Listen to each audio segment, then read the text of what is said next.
Okay, good morning. So where we are today is doing Lamed Beis, Lamed Beis.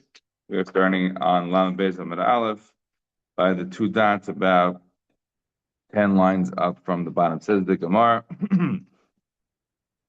Says the Gemara over here, I think we finished over here, right? We built the Yechelis Hashem. Is that correct? Um, yes. We built the Yechelis Hashem from the Hashem that doesn't have the ability to take the Jewish people into Eretz Yisrael. Says the Gemara, Yochel Hashem Yibayla. It should say in the male form, Hashem doesn't have the ability. Why are you saying Yechelis as though Kadosh Baruch Hu is a female? Amar Blazer, Amar Moshe, Kadosh Baruch Hu. Rabbi Blazer says that Moshe, as it were, told the Rebbeinu Shalom, Achshav Yom Umus Ha'olam Toshash Kerech Kinekeva. Rebbeinu Shalom, you lost your strength like a woman. Ve'ena Yoch Lahantzil, and you are not able to save the Jewish people. Amar Kadosh Baruch Hu Moshe, V'alek Pharaoh Nisim and Gevurais, She'osisi Lehem Al Yam. Didn't the whole world already see the tremendous amount of power that I have, all the incredible miracles that I did, and we're going to have in the next week's parsha and in the Kriyas Yamsuf, they could still say, you were able to beat one king, the king of Mitzrayim, but to the 31 kings of Eretz Canaan, then there you're not able to win. Rabbi Yochanan says, how do you know that HaKadosh Baruch Hu, as it were, reversed himself and agreed to Moshe Rabbeinu? Hashem said, I will forgive the Jews, kidvarecha, as you said. Tani Dvei Rabbi Shmuel, kidvarecha. The school of Rabbi Shmuel said, what does it mean, kidvarecha? Like your words, asidim u'maysa'ilam loimerkein. The nations are going to say this. They're going to admit to this unbelievable aspect that Moshe Rabbeinu was able to get the Jews saved according to his words, namely that Rebbeinu Shalom is going to look bad among the nations of the world. It's going to be a chil Hashem because of the fact that he will be told, he will be said about him that he lacked the ability, lacked the strength to be able to get the victory. Asidim u'maysa'ilam loimerkein. Ashri Talmud Shirabi. Praise be the Talmud whose master agrees with him. Ulam Chai Oni. And nevertheless, if you look at the next pasuk that says afterwards, that Hashem says, but the Jewish people have sinned. In this case, we're talking about the Meraglim. Ulam Chai Oni. The Yimol is Hashem has chavoid haaretz. Vayinasu es yizeh eser pa'amim. So these people are going to die. Figrechem are going to drop in the midbar. Ulam Chai Oni. Amar Rava Amar Yitzchak. Lam Misham LaKadosh Baruch Hu Moshe. Hechi Yisani b'dvarecha. But we're focusing here on these words, Ulam Chayani, which is about to say that the Jewish people who sin are going to die. But Ulam Chayani, but so long that I am alive, Hashem, as it were, saying to Moshe Rabbeinu, Moshe Hechisani b'dvarecha, I'm living because of your words, meaning that I am Ganachias, whatever that means, Kaviyachol, in front of the nations. Rashi says, the bottom Rashi, Hechisani b'fnei umais, because of your words, I have been able to sort of stand and be rehabilitated, as it were, in front of the world. I have always a question on this Gemara. I don't have an answer to the question, so I'll leave you with the question. I mamish don't understand the Pashup shot of this Gemara. To me, it doesn't make any sense. But Moshe in his argument, I do understand the basic general idea that he's saying that Rebbeinu Shalom, you're going to kill the Jewish people now in the desert. Hashem's like, I've had all the problems with them. They complain about the water. They complain about the lack of the food. They always complain.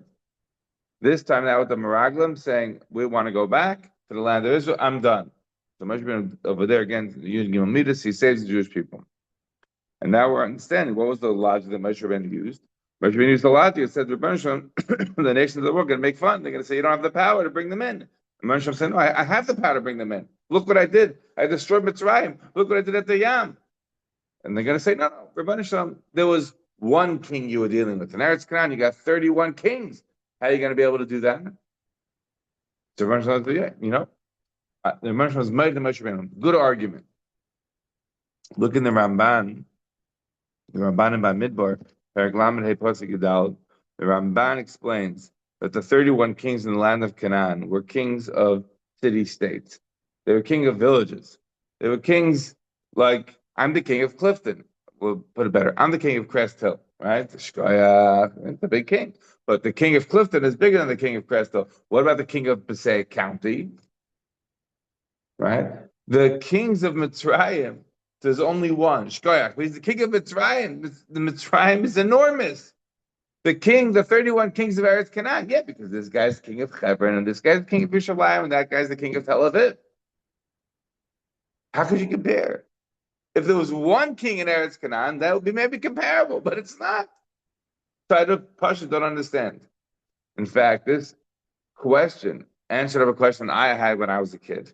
Maybe you had it as well. The question I always had as a kid is, do you read the story in Parashas Vayera? I'm sorry, Parashas Lech Lecha, of Avram Avinu. He's fighting the battle of the 4 kings and the 5 kings. And you wonder, how could it be that the 4 kings are winning over the 5 kings? Normally you think 5 kings should beat 4 kings. And then Avram Avinu, he goes and he saves lights, etc. But I didn't understand, like, the 4 kings fighting the 5 kings, the 4 kings were in charge of the 5 kings. It sounds like, if you look at the psukim carefully, that the 4 kings fight the 5 kings only after the 5 kings rebelled against one of the kings. The pasuk says, "Arba esrei shana avdu es kedar la'imer, u'shlosh esrei shana maradu." 14 years they served Kedar La'imer, he's one of the 4 kings, and then what happens next? They rebel against him for 13 years, and then Kedar La'imer gets together with a bunch of his buddies to go and fight these 5 kings. And so 4 kings come and they beat the 5 kings. Look at the story carefully. The 5 kings were worshiping one king. How does that make sense? Because the 5 kings were what? Melech Sadaim, Melech Amira, Melech Tavaim, Melech Adma, Melech Bela. We're talking about 5 little tiny kings around the Dead Sea. Who's Kedar La'imer? Kedar La'imer is Melech Elam. Elam is Elam province in Iran today. It's enormous. You can't compare. That's why 5 kings were worshiping one. I don't understand the Gemara. So I leave that over to Turkey, and I don't have an answer to the question. Next, in terms of the idea of what Moshe Rabbeinu said, that Hashem, you're going to look bad among the nations, and therefore you should not destroy the Jews after the sin of the Meraglim. You should have mercy on them because of the fact that you're going to look bad. This becomes our basis for Geula. The Navi tells us in Yechezkel, we read this every Haftarah for Parshas Para. Listen to what the Navi said. The Navi says, the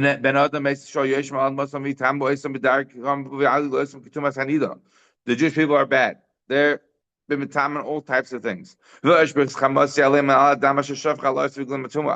said, I'm going to spill their blood. Terrible what they've done. I'm going to send them out among all the nations, disperse them everywhere. But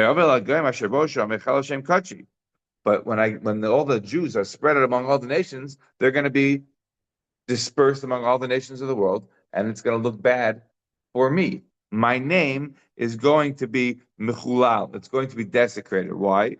They're going to say, oh, these Jews, they're all sent out among they're dispersed. Why are they here? Because God doesn't like them. God has sent them out among the nations of the world. God says, I will have Rachmanis on my name. I'll have a chemla on my name. The Jewish people are desecrating among the nations. I'm not saving you for your sake. You're not deserving of it. But for my own name, that you are destroying, you are desecrating by your actions there, by you being there. And I'm going to Mekadosh my name, which is today being desecrated among the nations. And I'm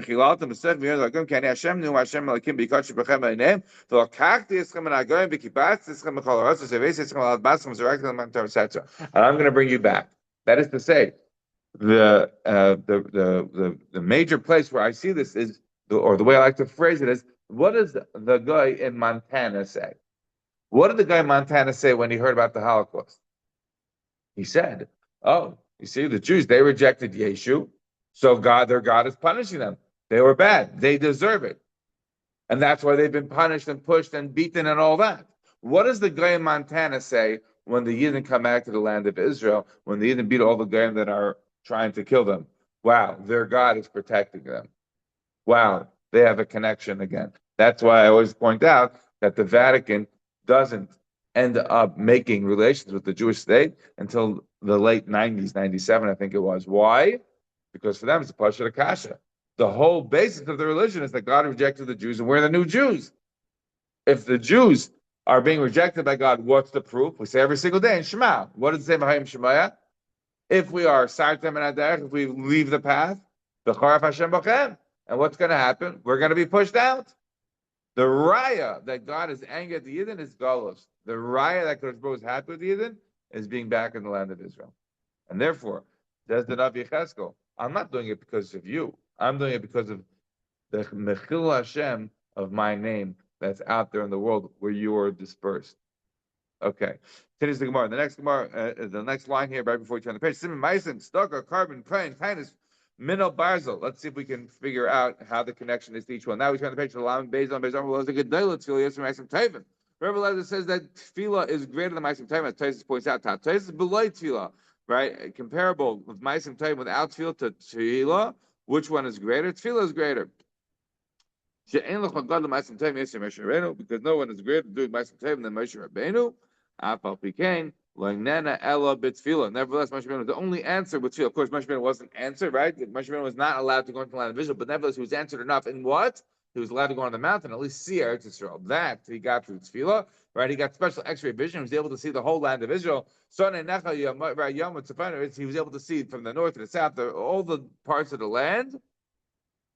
But he only got that through tefillah. Shenemar al place of daber elai, samach lei alei rosh hapiska. Right? Hashem said to him, al place of daber elai b'davar zeh. But then Hashem says, do not daven to me anymore about this. Moshe Rabbeinu daven 550 tefillahs. But then he says, alei rosh hapiska v'soy necha yom tzavanu samanu mizracha. Rei benech lo yisaver siyarden is that you can't cross, but you can see the whole land. I'll let you see everything. And seeing that is that almost akin to what it means to have been there. Says Tyson, what it means? Tap Tyson, del tefillah, shemaisim tevim, below tefillah. He nevertheless, even though he had all the Ma'asim Tevim, all the great things that Moshe Rabbeinu has done, he nevertheless still needed tefillah in order to be able to save the Jewish people. Continues the Gemara. So now you know the first line of the mnemonic was, right? Ma'asim, Simon, Ma'asim, right? So here we know Ma'asim Tevim more than tefillah. Next, fasting is greater than charity. This one I have always had doubt with. My time says the Gemara. What's the reason? Because one is with one's body, one is hurting oneself with tinus. You're self-flagellated. You're hurting your own body, and one is with money. I don't know. I met a lot of people. Their money is a lot more than their body. They'll happily fast, but they will not be very happy to let any money out of their bank account.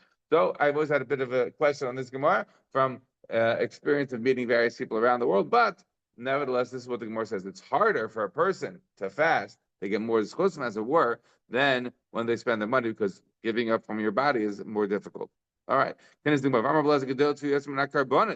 Tefillah is greater than, and that's how the next mnemonic was, right? The next one was after Ma'asim was Staka. So that's the next one, right? Staka was greater than, kindness was greater than Staka because it's harder to do something with your body than it is to do something with your money. We could ask it as a question, actually, now that I think about it, right? What do Chazal say? Vayavos Yaakov Levada, Vayavik Yeshima. Why was Vayavos Yaakov Levada? What does Rashi say? Brings on the Medrash. Why? Because he had Pachim Tanim. What do we learn from that? No, Chaviv Memainam Shal Tzadikim Yoiser Migufam. For a tzaddik, it's more important their body than their money. I'm sorry, more important their money than their body. Chaviv Memainam Shal Tzadikim Yoiser Migufam. Their money is more important than their body. So maybe this more is not talking about tzaddikim. For tzaddikim, maybe it's a vart about this. I don't know. Again, like I said, my own personal experience of meeting some people, it seems people are easier to part with their body than they are with their money. Okay, be it as it may. Maybe they're also leaking more met. Oh, I didn't think of that point. Yeah, all right. Continues the Gemara.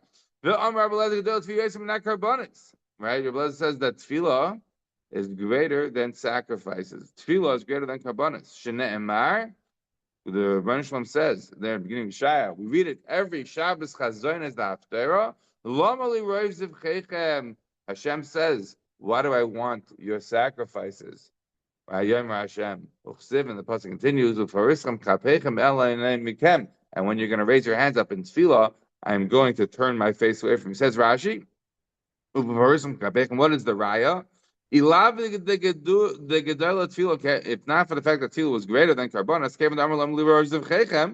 once you already said, "Why don't you do all your karbanas?" Why do you have to then add when you pick up your hands to me in prayer? Not taking the karbanas, of course.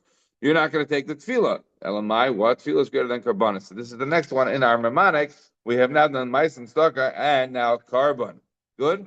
Continues the Gemara. Amar Rabbi Yochanan, Kol Kain Sherigas and Nefesh Leisas Kav of any kind who kills a person may not duchen. Shenemar Yodechem Domim Maleu. Right over there, the pasuk tells us that Yeshai is telling the people that you want to come and pray to God. Yodechem Dom Maleu. Your hands are full of blood. Says Rabbi Yochanan. Any kain whose hands are full of blood, any kain who's killed somebody, he may not duchen. Now, this is a relevant question. The last time I spoke about this, for those who were here, remember, I spoke on a Friday night, Parshas Nasa, a few years ago after October 7th, when we were doing the theme on Friday nights of different questions that would apply to the army. And so by Parshas Nasa, you have the Parshas of Duchening. I dealt with this question of, it says something more very clearly, any kind who kills somebody, he may not duchen. Okay, what does that mean? He may not duchen if he killed somebody. What does practically that mean? A guy who's a terrorist in Gaza, you kill him, you're not allowed to now. That's what it means. What do you think? So let's read the Rambam. Rambam tells us. Huh? Oh, very good. You mechaven to the Prisha. Very nice. Good. We'll get there in a second. I'm out of there. Let's start first with the Rambam. The Rambam tells us.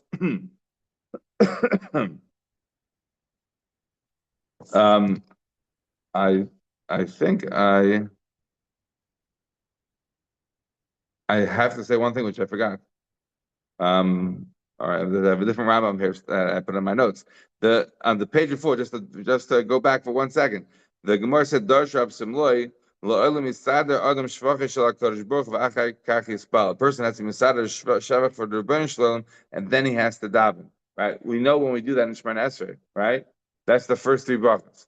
La'olam yisader adam shvachei shel HaKadosh Baruch Hu v'achar kach yispal means that you first set the table. You first give the Rebbeinu Shalom praise, and then you daven. And that's what it meant.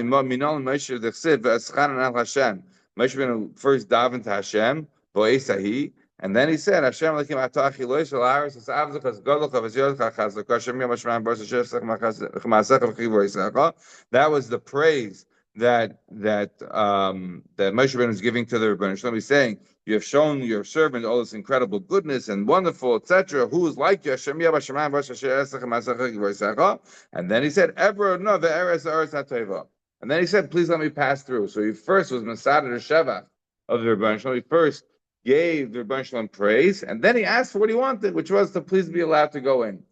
That's how we daven. When we first do the 3 brachas, which are talking about the Rebbeinu Shalom, how unbelievable he is, and then we start asking for the bakashas, which is the middle part of Shemona Esrei. The Rambam, of course, concludes in the halacha there. It's the beginning of Hilchos Tefillah in the Parak Aleph, halacha Beis. The Rambam writes. First, the person has to first say the praise to the Rebbeinu Shalom, and then he has to ask for what he wants, and then call echad tzarachav, each person according to his needs, and then he says, and then he should conclude his prayer by again finishing off with praise to the Rebbeinu Shalom. As the Lechem Mishnah points out, the Gemara by Rav Simloi that we just had here on Lamed Beis is only telling us about the first 3 brachas. It doesn't say anything about finishing. So what was the source of the Rambam to see that you have to also conclude with Shavach? Not 100% clear what the source is. Okay. Anyway, I wanted to jump to another Rambam, also Nilchas Tefillah. Now we are in Parak Tezvav. The Rambam Parak Tezvav says like this. It says the Rambam, Kain Sherigas and Nefesh, a Kain who kills a soul. Even though he has repented, right? He's done a lot of tshuva. Lo says kapaf. He shouldn't duchen. Why? Shnamar yedechem dam maleu. Because the pasuk says your hands are full of blood. For some kapek mal and ani mikem. I'm going to move my eyes. So I'm not going to respond to you. The Rambam continues, and he says that this applies to a yid. Bein ba'aynes to a guy. Bein ba'aynes bein b'shgaga. Af b'shasa tshuva. Einan says kapaf lo'elam. he shouldn't duchen again, whether he did it to a Jew, a non-Jew, whether he did it be'aynes, b'shaygeg, whether it's tshuva or not tshuva. This is the way the Ram brings down the halacha. Afal pi shechazar in an osis kap of la'olam. V'shar averts, and other averts, they don't stop him. What the Rambam seems to be an expansion on this Gemara, correct?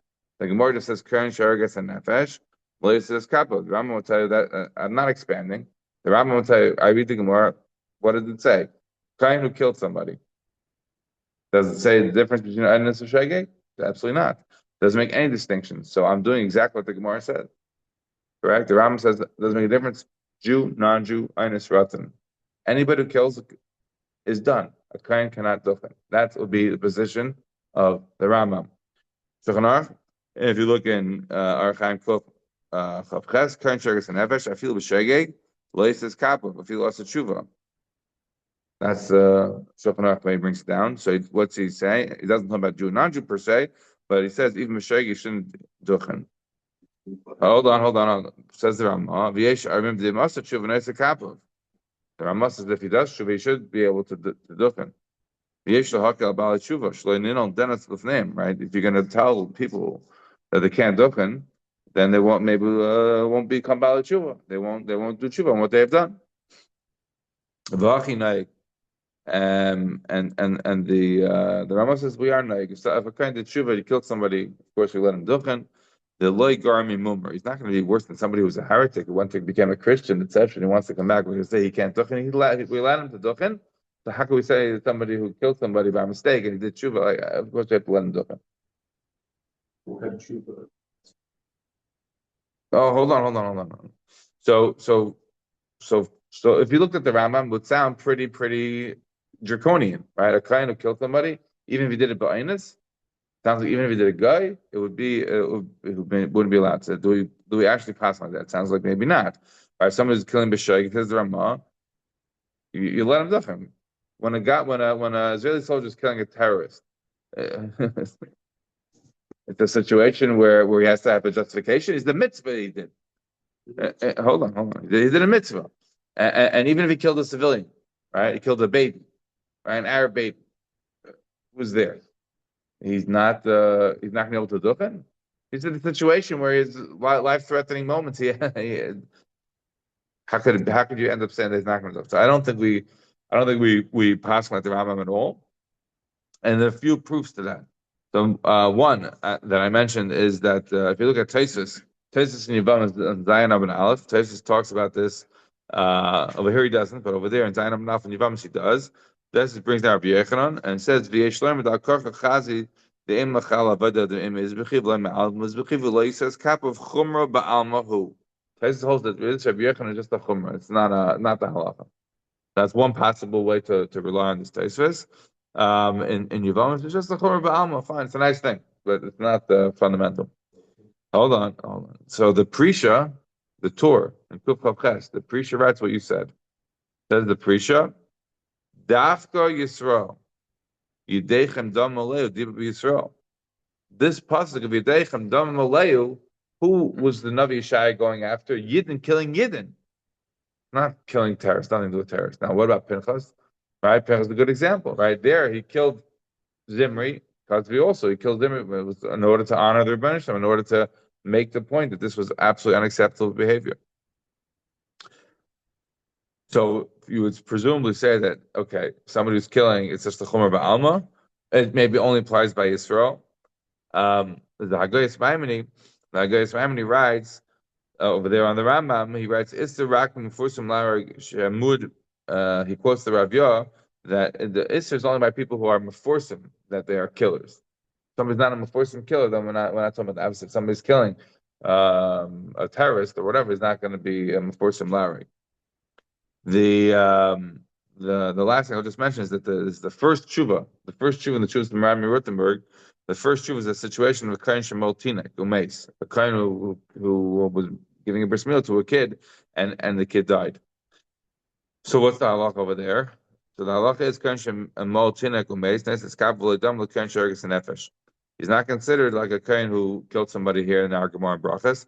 The Hasam Mezid, the Siv Yedechem Damaleu. The whole pasuk in Yeshaya is your hands are full of blood because you're killers, meaning you killed b'mezid. But over here, that's not the situation. Over here, the kohen who's malatinik, and the tinik has some sort of a problem. He can't, his blood can't congeal, right? He's, what's that called? Huh? Anemic net is another word for it.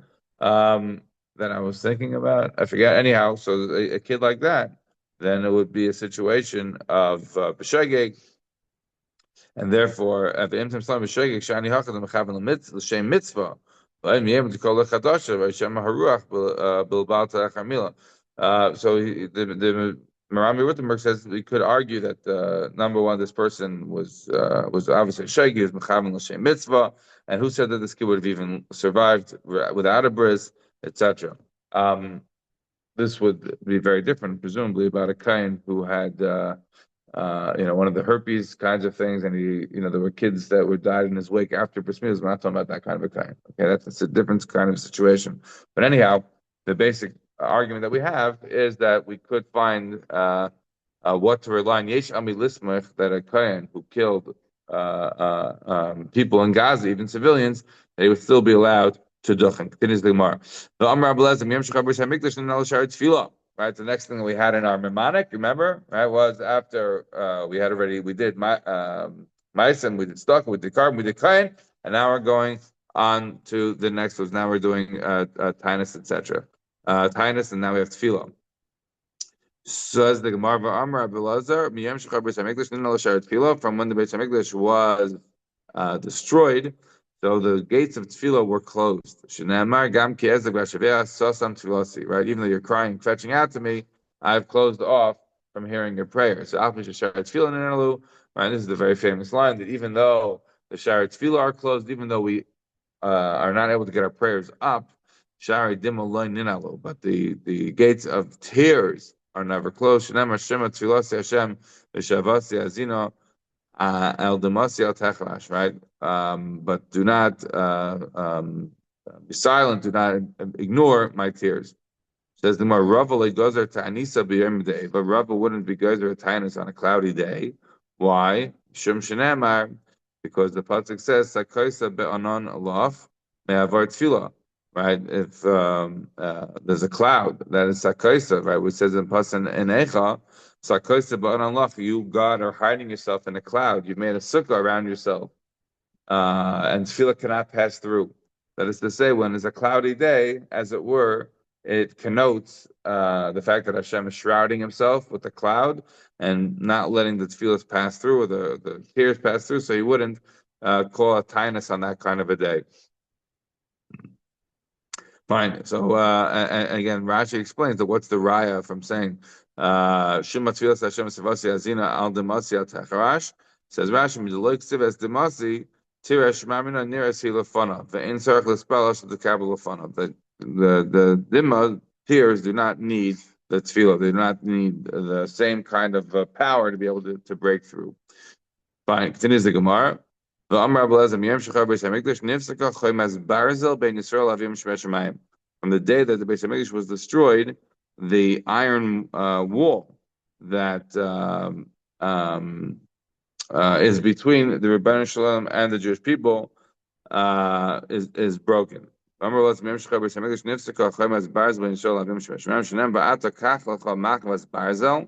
He said, take an iron pan and put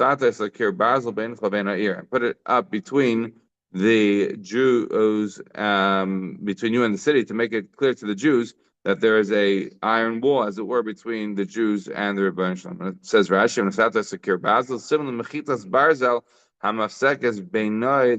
it's a way of showing the separation between the Jews and the Rebbeinu Shalom. What is the language of the Gemara here? From the day that the Beit Hamikdash was destroyed, Nifsaka, right? Barzel, Ben Yisrael Lavim Shebeshamayim. What does it mean? It's nifsak, right? It is broken. No, unfortunately, it sounds like the opposite. But perhaps the Gemara is suggesting this in an oblique way, saying that there is this iron wall between us and the Rebbeinu Shalom, or perhaps it means literally no, that once when we are destroyed and when we're hurting the most, that's when it's broken. That's when there is no a wall between us and the Rebbeinu Shalom. So either way, uh, it's called the footsteps in the sand. It was one of these nice poetic lines that you ask the Rebbeinu Shalom, you're walking with the Rebbeinu Shalom, and whenever you're walking with him, there was always two sets of footsteps in the sand. And at certain times in the life, a person says, "You abandoned me, God. It's the worst times of my life. I see there's only one footsteps." So the Rebbeinu Shalom, as it were, responds to this person. This is not a Jewish thing, but I always liked it. I saw it on a postcard or whatever. I remember when I saw it somewhere. And it says, "No, during that time, I was carrying you. When you only saw one footstep, I wasn't abandoning you. I was carrying you." So again, what does nifsak mean? Does it mean it was that there is now chemes barza, which would be the simple way of understanding that there is a difference. There is a break between us and the Rebbeinu Shalom nowadays because of the fact we don't have the Beis Hamikdash, or we say no, the fact that Hashem destroyed the Beis Hamikdash, Eitzim Va'avodim, and sent us out, but now He's the closest to us. Either way, I think that the simple way of reading it is that there is a chemes barza. We don't actually say it so bluntly. Finish the Gemara. Amar Rav Chanin, Amar Rav Chanina. Anybody who's going to be marich in their tefillah, ein tefillasai chazeres reikam. Their tefillah will not come back empty-handed. Minola mi Moshe Rabbeinu. We learned that from Moshe Rabbeinu. Shneimar v'espalel el Hashem, because he says, "I will dive into the Rebbeinu Shalom v'chsiv basrei," and right after it says, "Vayishma Hashem elai gam b'pamahi," and Hashem is going to answer him, listen to him, even on this time.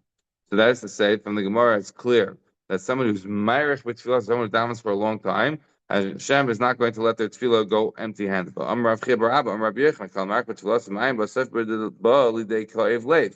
how could you say that? On the other hand, we say that somebody who is myrich in their tefillah and is me'ayin in the tefillah is going to end up being very sad. Is going to end up having a broken heart. Right? Somebody who's very, very hopeful is going to be sick.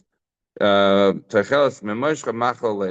who's going to be very hopeful about something is going to end up with a broken heart. How should they rehabilitate themselves? They should study Torah.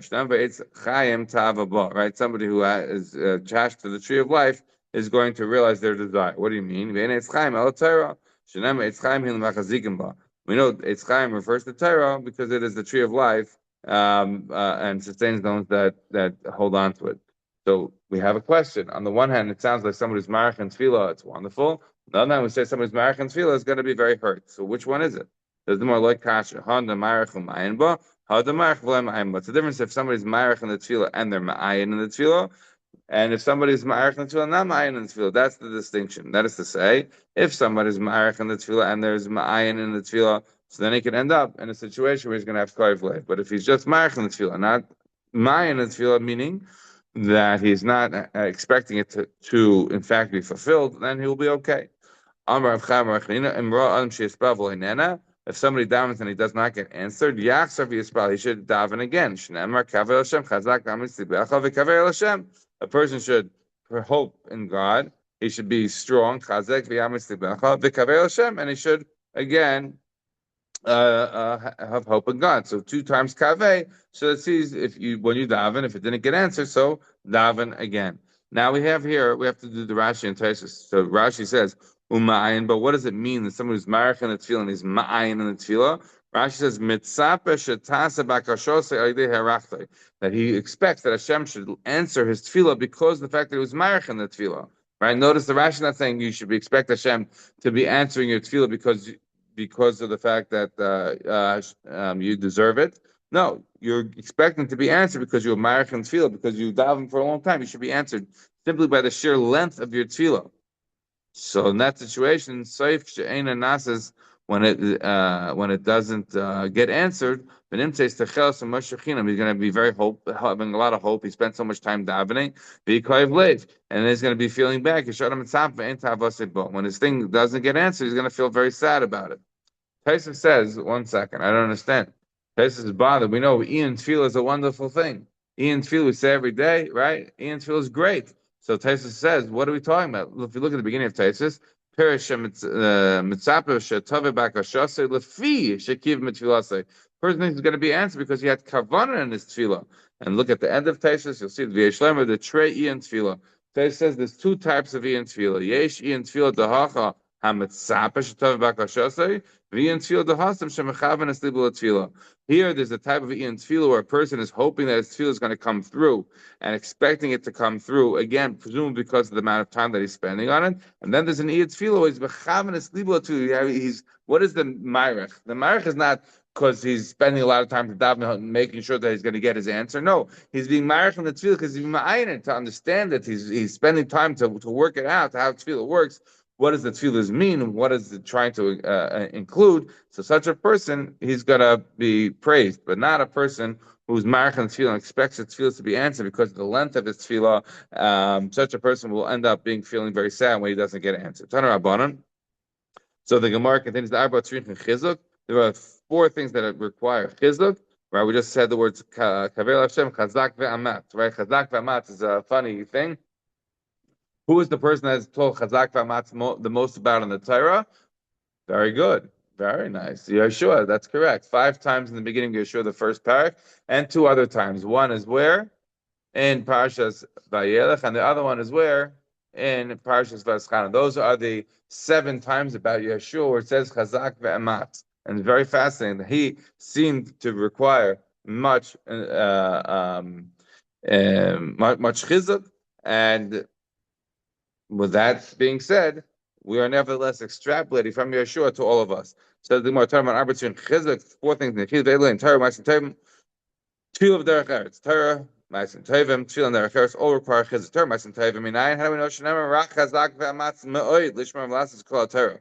Right? They told Yeshua, Chazak ve'amatz me'oid. You have to be very, very strong and courageous. What to do? What it says in the Torah. Chazak v'Torah v'amatz Ma'asim Tovim.